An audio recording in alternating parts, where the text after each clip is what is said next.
वायुमंडल की ऑक्सीजन युक्त वायु हम लोग अंदर लेते हैं श्वास द्वारा, ठीक, तो उसे अंतर श्वसन कहते हैं। और जब CO2 बाहर निकालते उसे उच्च श्वसन कहते हैं। और इन दोनों प्रक्रियाओं को संयुक्त रूप से क्या कहते हैं? श्वासोच्छ्वास। क्या कहते हैं? श्वासोच्छ्वास। अब ये बताइए कि ये श्वसन क्रिया क्यों आवश्यक है? कोई बताएगा? श्वसन क्रिया इसलिए आवश्यक है जब हम लोग वायु की ऑक्सीजन युक्त वायु अंदर लेते हैं तो हमारी जो कोशिका में ग्लूकोज होता है, क्या होता है? ग्लूकोज।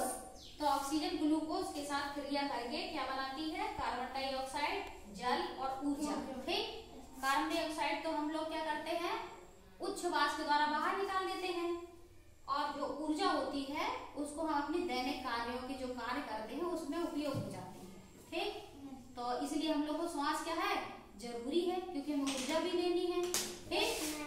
इसके बाद क्या है? अब श्वसन तंत्र के अंग कौन कौन से हैं? ठीक, ये नासा द्वार होता है। क्या होता है? नासा द्वार। इससे जब वायु नासा गुहा में जाती है तो यहाँ क्या होते हैं? छोटे छोटे रोम होते हैं, श्लेष्म होती है। श्लेष्म में से क्या निकलता है? चिकना पदार्थ, ठीक।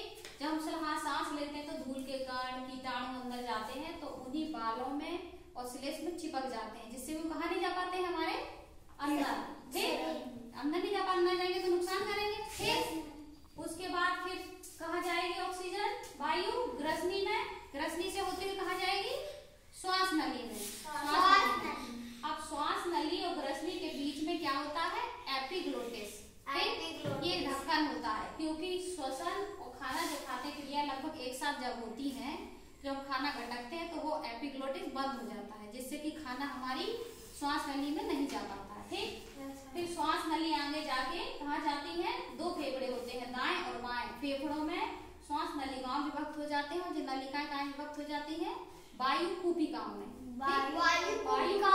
वायु कूपिकाएं वो जगह होती है जहाँ पर किसका आदान प्रदान होता है? ऑक्सीजन का और CO2 का, ठीक।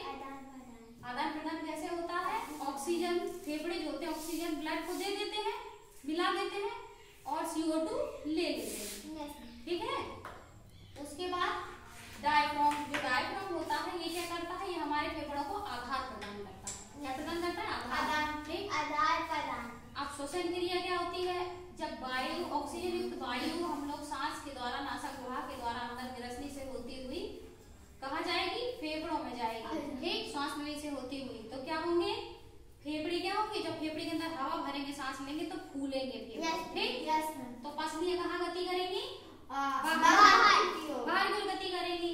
और डायफ्राम कहाँ की ओर गति करेगा? नीचे की ओर जाएगा, क्योंकि उसमें हवा भर जाएगी, तो पसलियां बाहर की तरफ फैलेंगी और डायफ्राम भी नीचे की तरफ जाएगा, प्रेशर देगा। उसके बाद जब हम सांस लेके छोड़ेंगे, कहाँ करेंगे? बाहर निकालेंगे। क्या करेंगे? बाहर से श्वसन करेंगे। तो क्या होगा? पसलियां अंदर की ओर खिंचक जाए। जब फेफड़ा पिचकेगा तो पसली अंदर की ओर गति करेंगी और डायफ्राम ऊपर की ओर जाएगा, ठीक। तो इससे क्या होता है? ऐसे ये हमारा क्या है? श्वसन तंत्र है। श्वसन तंत्र, ऐसे ही हम लोग सांस लेते हैं और सांस के द्वारा ऑक्सीजन को अंदर लेते हैं और CO2 को बाहर निकालते हैं, ठीक है।